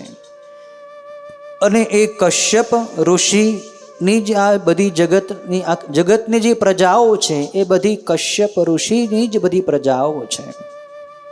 એ કશ્યપ ઋષિને દક્ષ પ્રજાપતિએ 10 કન્યાઓ આપી હતી. એટલે કે દક્ષ પ્રજાપતિની 10 પુત્રીઓનો વિવાહ કશ્યપ ઋષિ સાથે થયો હતો. અને એ 10 પત્નીઓથી જ જગતની બધી પ્રજાઓ સર્જાણી છે. એટલે કશ્યપ ગોત્ર એ બધાય મનુષ્યોનું ગોત્ર કહેવાય છે. એટલે કે ગોત્ર એટલે જે ઋષિના કુળમાં જે માણસનો જન્મ થયો હોય, એ ઋષિના નામથી એ માણસનું ગોત્ર બને છે. આપણા બધાયનો જન્મ કોઈ ઋષિના કુળમાં થયો છે. આપણા પૂર્વજો ઋષિઓ મુનિઓ હતા. તો જે ઋષિના કુળમાં જે માણસનો જન્મ થયો હોય, એ ઋષિના નામથી એનું ગોત્ર બને છે. શાંડિલ્ય ગોત્ર, ચાંદ્રમાસ્ય ગોત્ર, એવી રીતે અલગ અલગ ઋષિઓના ગોત્ર કહેવાય છે. તો પણ કોઈ માણસને પોતાના ગોત્રનો ખ્યાલ ન હોય, તો એ બધા ઋષિઓ પણ કશ્યપ ઋષિના જ પુત્ર ગણાય છે. એટલે કશ્યપ ગોત્ર બોલીને પણ બધાય મનુષ્યો પોતાની ધાર્મિક ક્રિયાઓ કરી શકે છે. એટલે કશ્યપ ઋષિની બધી પ્રજા છે. એ કશ્યપ ઋષિને જે આ 10 પત્નીઓ હતી, જે દક્ષ પ્રજાપતિની પુત્રીઓ હતી, એ 10 પત્નીઓમાં એક પત્ની હતી દનુ. એ દનુ નામની પત્નીથી કશ્યપ ઋષિને જે પુત્રો જન્મ્યા, એ બધા દાનવો કહેવાણા. એ દનુ નામની પત્નીને એક વિપ્રચિત્તી નામનો પુત્ર હતો. અને એ વિપ્રચિત્તી પુત્ર જે હતો, એનો પુત્ર દંભ નામનો અસુર કહેવાનો. દનુ જે પત્ની કશ્યપ ઋષિની, એનો પુત્ર વિપ્રચિત્તી, અને વિપ્રચિત્તીનો પુત્ર દંભ અસુર થયો. પણ એ દંભ અસુરનો વંશ આગળ વધતો નહોતો, એ નિર્વંશ હતો. એટલે એને કોઈ પુત્ર નહોતો, સંતતિ કાંઈ નહોતી. પુત્રના અભાવમાં એ દંભ દુઃખી રહેતો હતો. પુત્ર મેળવવા માટે એણે પોતાના અસુરોના ગુરુ શુક્રાચાર્યજીનું સ્મરણ કર્યું. શુક્રાચાર્યજીની પાસે ગયો છે દંભ અસુર કે મને કંઈક પુત્ર જન્મ થાય એવી કૃપા કરો. એટલે દંભને પુત્ર પ્રાપ્તિ માટે શુક્રાચાર્યએ ભગવાન શ્રી કૃષ્ણનો મંત્ર ભણાવ્યો છે. કૃષ્ણના મંત્રની દીક્ષા આપી છે કે તું ભગવાન શ્રી કૃષ્ણના મંત્રનો જપ કર અને એને ઉદ્દેશીને તું તપ કર, જેથી એની કૃપાથી તને પુત્ર થશે. ત્યારે દંભ અસુર એ મંત્ર મેળવીને પુષ્કર ક્ષેત્રમાં જાય છે અને પુષ્કર ક્ષેત્રમાં જઈને એ દંભ અસુર 1,00,000 વર્ષ સુધી મહાન તપ કરે છે.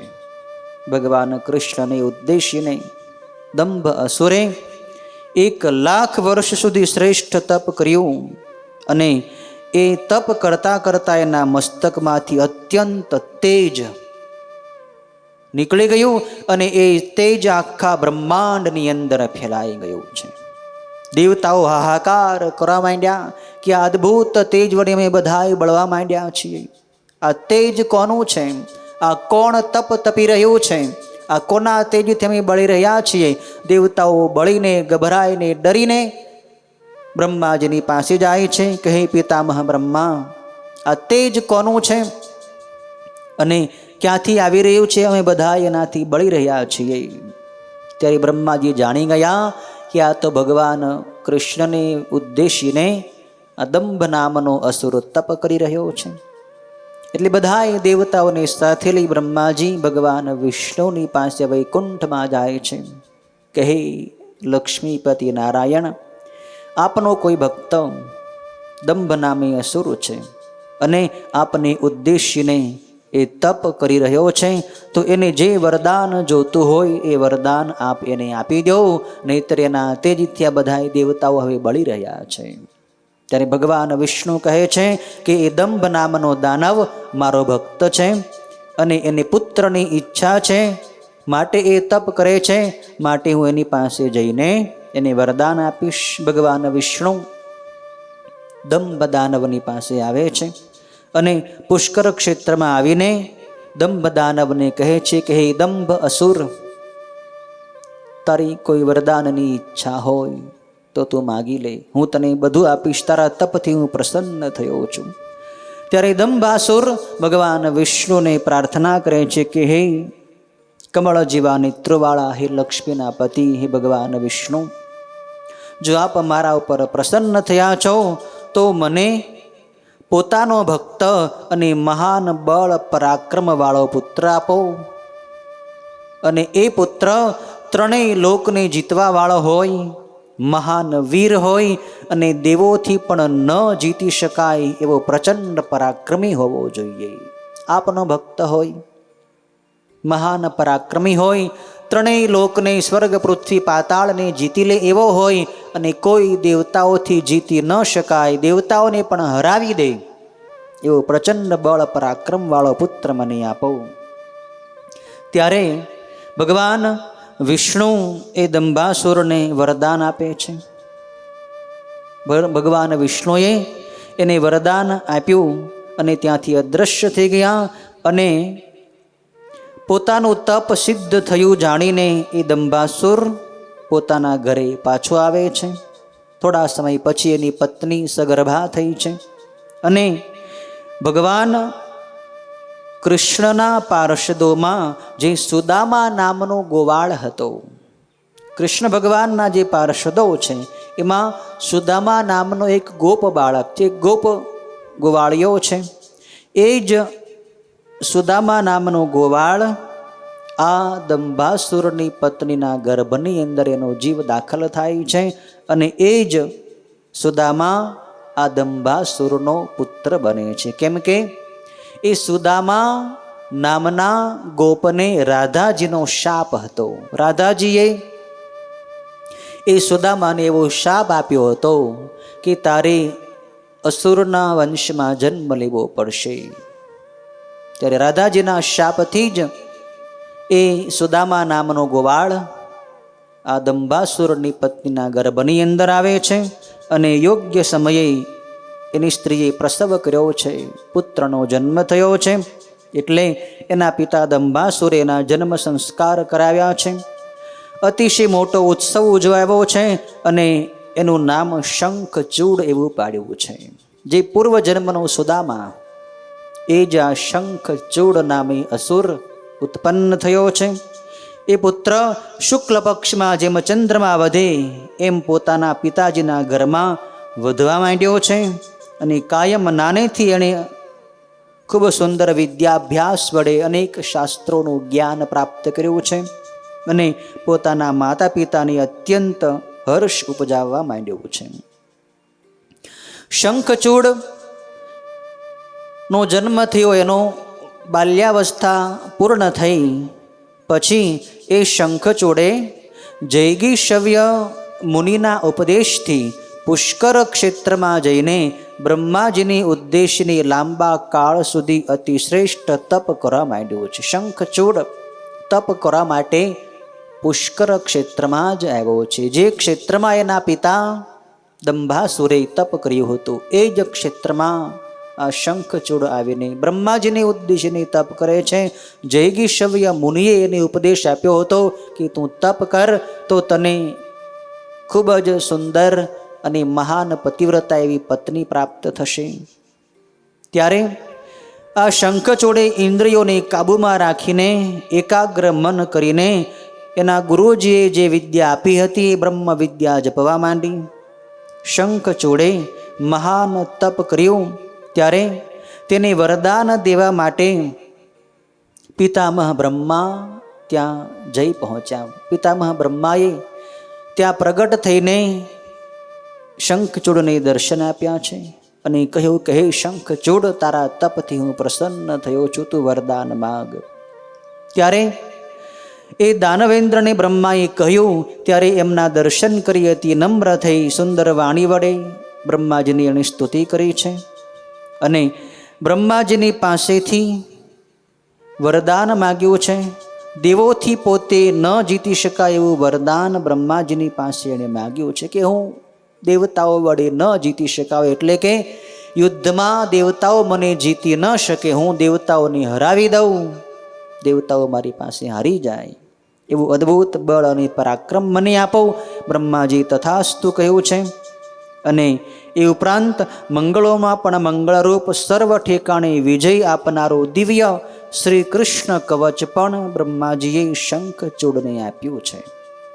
કૃષ્ણ ભગવાનનું કવચ એટલે કે બખ્તર, જે અદ્ભુત તાકાતવાળું છે, જે પહેરીને યુદ્ધમાં ઉતરે તો કોઈ શસ્ત્રો એ કવચને તોડી ન શકે એવું અદ્ભુત કવચ ભગવાન કૃષ્ણનું કવચ બ્રહ્માજીએ શંખચૂડને આપ્યું છે.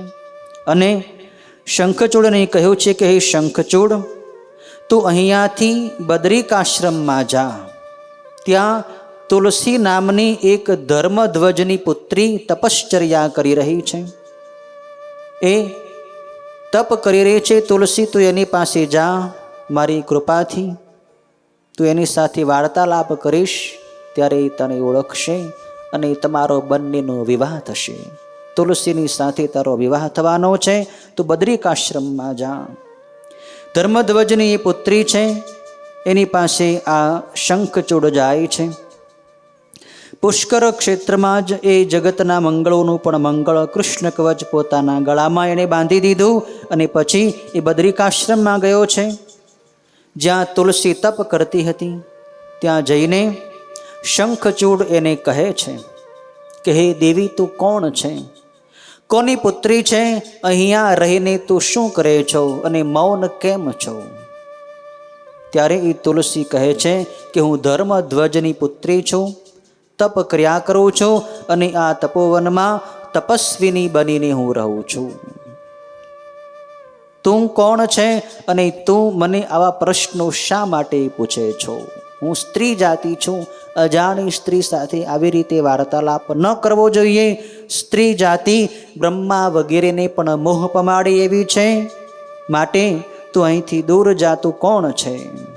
ત્યારે શંખચૂડ કહે છે કે હે દેવી, તે જે કહ્યું એ બધુંય હું જાણું છું, પણ જે સ્ત્રીઓ પતિવ્રતા હોય છે એ બધી પતિવ્રતાઓમાં તું અગ્રેસર છો, તું મહાન પતિવ્રતા છો, તું કોઈ સામાન્ય સ્ત્રી નથી. અને હું પણ કોઈ તારી ઉપર ખરાબ પાપ દ્રષ્ટિ કરવાવાળો પાપી પુરુષ નથી, હું કામી નથી. હું તો બ્રહ્માજીનું તપ કરીને બ્રહ્માજીની આજ્ઞાથી તારી પાસે આવ્યો છું. એણે જ મને કહ્યું છે કે તું ત્યાં બદ્રિકાશ્રમમાં જા, એની ત્યાં તુલસી તને મળશે, એની સાથે તારો વિવાહ થવાનો છે. માટે હું તારી પાસે આવ્યો છું અને ગાંધર્વ વિવાહથી હું તને સ્વીકારીશ. અને હું શંખચૂડ, મારું નામ શંખચૂડ છે, દંભ નામના મારા પિતાજી છે, દંભાસુરનો હું પુત્ર છું. આવી રીતે શંખચૂડે પોતાનો પરિચય આપ્યો. ત્યારે એ તુલસી સંતોષ પામી છે. તુલસી કહ્યું છે કે હમણાં સત્વયુક્ત વિચારથી તે મને હરાવી દીધી છે. લોકમાં એ પુરુષની ધન્ય છે કે જે સ્ત્રી વડે મોહિત ન થયો હોય. જે પુરુષ સ્ત્રી વડે મોહિત થાય, સ્ત્રીના રૂપ લાવણ્યની અંદર જેનું ચિત્ત મોહિત થઈ જાય, એ ભલે ગમે એટલી સાત્વિક ક્રિયા કરતો હોય તો પણ કાયમ અપવિત્ર જ રહે છે. એવા મનુષ્યને બધાય દેવતાઓ, પિતૃઓ અને મનુષ્યો પણ નિંદે છે. જન્મના તથા મરણના સૂતકમાં બ્રાહ્મણ 10 દિવસે પવિત્ર થાય છે, ક્ષત્રિય 12 દિવસે પવિત્ર થાય છે, વૈશ્ય 15 દિવસે પવિત્ર થાય છે, અને અન્ય જાતિના લોકો 1 મહિને પવિત્ર થાય છે. એવી વેદની આજ્ઞા છે. પણ જે માણસનું મન સ્ત્રી વડે જીતાઈ ગયું છે, એ પુરુષ ચિતામાં બળ્યા વિના કોઈ કાળે શુદ્ધ થતો નથી. એટલે કે એનું મૃત્યુ થાય તો જ શુદ્ધ થાય. એટલે કે જે માણસ પરસ્ત્રીમાં મોહિત થાય છે, એ માણસનું મૃત્યુ થાય તો જે પવિત્ર થાય, બાકી આ જીવન પર્યંત એ અપવિત્ર રહે છે. એવા પુરુષ પાસેથી પિતૃઓ પોતાની ઈચ્છાથી પિંડ તથા તર્પણ પણ સ્વીકારતા નથી. જેના મનને સ્ત્રીઓએ જીતી લીધું છે, એટલે કે સ્ત્રીમાં જે મોહિત થઈ ગયો છે, તેના જ્ઞાન, તપ, જપ, હોમ, શ્રેષ્ઠ પૂજન, વિદ્યા કે દાનથી એને શું ફળ મળે? કાંઈ ફળ મળતું નથી. પણ હે શંખચૂડ, તું એવો પાપી પુરુષ નથી, તું પવિત્ર દ્રષ્ટિવાળો છો, મેં તને જાણ્યું છે. આવી રીતે ત્યાં તુલસી શંખચૂડને આવું વચન કહી રહી હતી. ત્યારે જગતના સ્રષ્ટા બ્રહ્માજી ત્યાં પ્રગટ થયા છે. બ્રહ્માજી ત્યાં આવ્યા છે અને બ્રહ્મા શંખચૂડને કહે છે કે હે શંખચૂડ, આ સ્ત્રીની સાથે તું શા માટે સંવાદ કરે છો? તું જલ્દીથી આ તુલસીનો સ્વીકાર કર. ગાંધર્વ વિવાહ વડે તું આ તુલસી સાથે લગ્ન કર. તું પુરુષમાં રત્ન જેવો છે અને આ તુલસી સ્ત્રીઓમાં રત્ન જેવી છે. ચતુર સ્ત્રીનો ચતુર પુરુષ સાથે વિવાહ થાય એ ઉત્તમ છે. માટે હે સતી તુલસી, તું પણ આવા ગુણવાન અને દેવો, અસુરો તથા દાનવોની જીતનાર પતિની હવે પરીક્ષા ન કર. તું આની સાથે વિવાહ કરી લે. તમારો બંનેનો ગૃહસ્થાશ્રમ સુખથી પસાર થશે, મારા તમને આશીર્વાદ છે. અને છેલ્લે તમે બંને આજીવન પર્યંત બંને પતિ પત્ની અનેક સુખ ભોગવીને અંતે જ્યારે શરીર છોડશો ત્યારે પાછા ગોલોક ધામમાં તમે જતા રહેશો અને ભગવાન વિષ્ણુના વૈકુંઠ ધામમાં 4 ભુજાઓવાળા શ્રી કૃષ્ણને જ ફરીથી તમે પામશો. તારો જે આ પતિ શંખચૂડ છે એ પૂર્વજન્મનો ભગવાન કૃષ્ણનો જ સખા સુદામા નામનો ગોપ છે. એ પણ અંતે ભગવાન કૃષ્ણના જ ગોલોક ધામને પામશે. આવી રીતે આશીર્વાદ દઈ એ બંને શંખચૂડ અને તુલસીનો વિવાહ કરાવી બ્રહ્માજી ત્યાંથી અદ્રશ્ય થાય, અંતર્ધાન થાય છે. 29મા અધ્યાયમાં શંખચૂડના રાજ્યની કથા છે. તપ કરી વરદાન મેળવી જેણે વિવાહ કર્યો હતો એ શંખચૂડ પોતાને ઘરે આવ્યો છે, તુલસીને સાથે લઈને આવ્યો છે અને દાનવો વગેરે બધાએ હર્ષ પામ્યા છે કે ધન્ય છે આપણા આ રાજાને કે જેણે તપ વડે બ્રહ્માજીની પાસેથી આવું અદ્ભુત વરદાન મેળવ્યું છે કે દેવતાઓથી પણ જીતી ન શકાય. અને આવી પત્ની તુલસી જેવી પત્ની મેળવી છે. પછી બધાય અસુરો પોતાના લોકમાંથી પોતાના ગુરુ શુક્રાચાર્ય સાથે તરત જ નીકળીને એકઠા મળીને એ શંખચૂડની પાસે આવ્યા છે. અને એ શંખચૂડને પોતાના રાજા તરીકે રાજ્યાભિષેક કરાવવા માટે પ્રાર્થના કરે છે. એટલે દંભના પુત્રએ શંખચૂડે પણ પોતાના કુલગુરુ શુક્રાચાર્યને આવેલા જોઈ ભક્તિથી એમને પ્રણામ કર્યા છે. શુક્રાચાર્યને આશીર્વાદ આપ્યા છે. અને દેવો અને દાનવોનું સ્વાભાવિક વેર, અસુરોનો પરાભવ, દેવતાઓનો વિજય અને બૃહસ્પતિને દેવતાઓની સહાય મળે છે. આ બધી વાત શુક્રાચાર્યે એટલે કે અસુરોના ગુરુ જે શુક્રાચાર્ય છે એણે આ મહાન અસુરો શંખચૂડને બધી વાત કરી છે કે આપણા જે બધા અસુરો છે એની સાથે દેવતાઓએ સદાય કપટ જ કર્યું છે. દેવતાઓએ આપણને બધાને વારંવાર હરાવ્યા જ છે. ભગવાન વિષ્ણુએ પણ અનેક વાર કપટ કરીને આપણા બધાના રાજ્ય છીનવી લીધા છે. આપણા મોટા મોટા દેવતાઓને હરાવ્યા છે. જલંધરને પણ વિનાશ કરાવી નાખ્યો છે. શંખચૂડને દેવતાઓની ઉપર વેર થાય એના માટે શુક્રાચાર્યએ આવી બધી વાત કરી છે. પછી એ ગુરુએ સર્વ અસુરોની સાથે એકમત કરી એ શંખચૂડને બધાય અસુરોનો અધિપતિ બનાવ્યો છે. એ વખતે શંખચૂડના રાજ્યાભિષેકનો બહુ મોટો ઉત્સવ ત્યાં થયો છે. તેણે દૈત્યો, દાનવોની, રાક્ષસોની મોટી સેનાને સાથે લઈ રથ ઉપર બેસીને ઇન્દ્રની નગરીને જીતવા માટે જલ્દી એના ઉપર ચડાઈ કરી છે. શંખચૂડ રાજા બન્યો અને તુરત એણે દેવતાઓને હરાવવા માટે સ્વર્ગની ઉપર ચડાઈ કરી છે. અસુરોને, રાક્ષસોને, દૈત્યોને સાથે રાખ્યા છે અને ઇન્દ્રની નગરીને એણે ઘેરી લીધી છે. ત્યારે પોતાની સેવા કરતા એ બધાની વચ્ચે નક્ષત્રો તથા ગ્રહોની વચ્ચે જેમ ચંદ્રમા શોભે એમ શંખચૂડ શોભતો હતો. અને દેવતાઓની સામે આવ્યો ત્યારે અસુરોની સાથે દેવતાઓનું તુમુલ યુદ્ધ થવા લાગ્યું. અસુરો અને દેવતાઓ બંનેનું ભયંકર યુદ્ધ થયું છે. એણે વેગથી દેવોનો એકદમ સંહાર કરવા માંડ્યો છે શંખચૂડે. એટલે બધાય દેવતાઓ શંખચૂડનો તેજ સહન કરી ન શક્યા અને બધે ભાગી ગયા છે. દેવતાઓ જ્યાં જ્યાં દીન બનીને પર્વતોની ગુફામાં ભરાઈ ગયા ત્યાં પણ તેને આધીન થઈને જ રહ્યા, સ્વતંત્ર ન રહ્યા. દેવતાઓ નિસ્તેજ થઈ ગયા છે. દંભના પુત્ર આ શંખચૂડે બધાય દેવતાઓને જીતી લીધા છે અને બધાયના અધિકારો પડાવી લીધા છે. ત્રણેય જગત, સ્વર્ગ, પૃથ્વીની, પાતાળની ઉપર શંખચૂડે પોતાનું રાજ્ય જમાવી લીધો છે. આખા જગત ઉપર એણે શાસન કર્યું. કુબેરનો, ચંદ્રનો, સૂર્યનો, અગ્નિનો તથા યમરાજનો અને વાયુનો અધિકાર પણ એણે શક્તિથી છીનવી લીધો અને ત્યાં મોટા મોટા અસુરોને એણે બેસાડી દીધા છે. શંખચૂડ દેવતાઓનો, અસુરોનો, દાનવોનો, રાક્ષસોનો, ગંધર્વોનો, સર્પોનો, કિન્નરોનો અને પાતાળવાસીઓ બધાયનો મોટો અધીશ્વર રાજા થયો છે. રાજાઓનો પણ રાજા શંખચૂડ થયો છે. શંખચૂડે બધાને પોતાની આધીન કરી લીધા છે. હવે શંખચૂડના વધ માટે દેવતાઓ કોની પાસે જાય છે? શંખચૂડને કેવી રીતે મારવો એની દેવતાઓ શું યુક્તિ કરે છે? શંખચૂડનો વધ કેવી રીતે થાય છે? આવી રીતે આ અદ્ભુત શંખચૂડના વધની કથા, જે શંખચૂડનો વધ ભગવાન શિવ થકી જ થવાનો છે.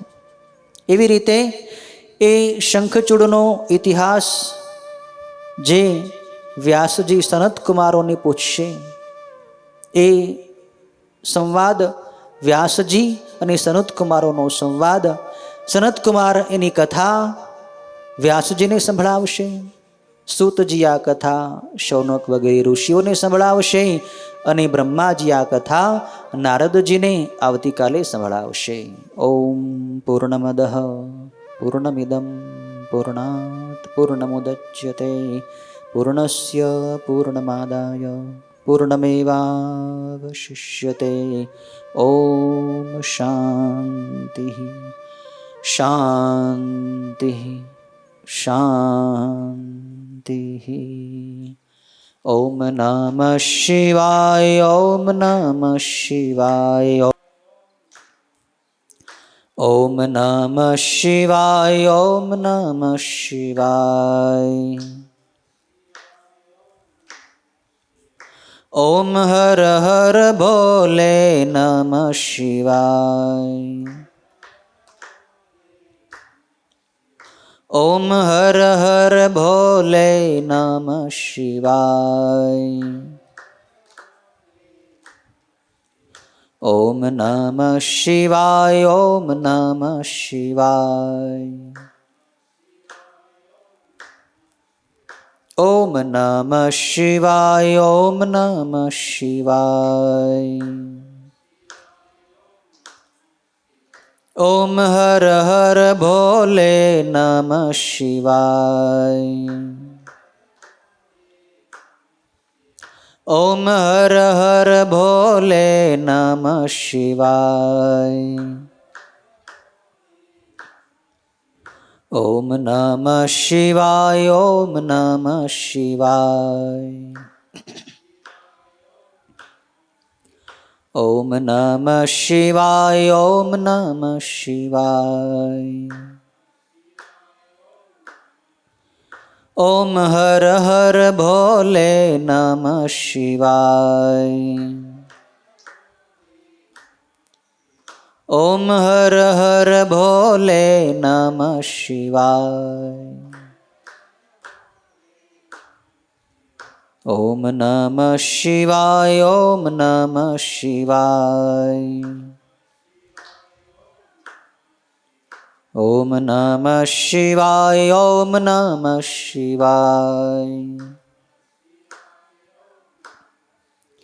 ઓમ હર હર ભોલે નમઃ શિવાય.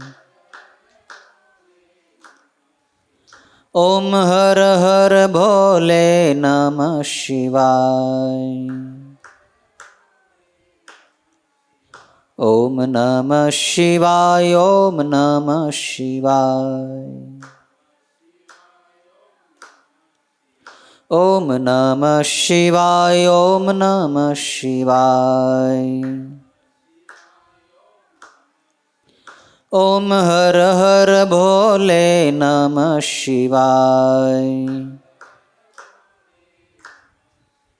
ઓમ હર હર ભોલે નમઃ શિવાય.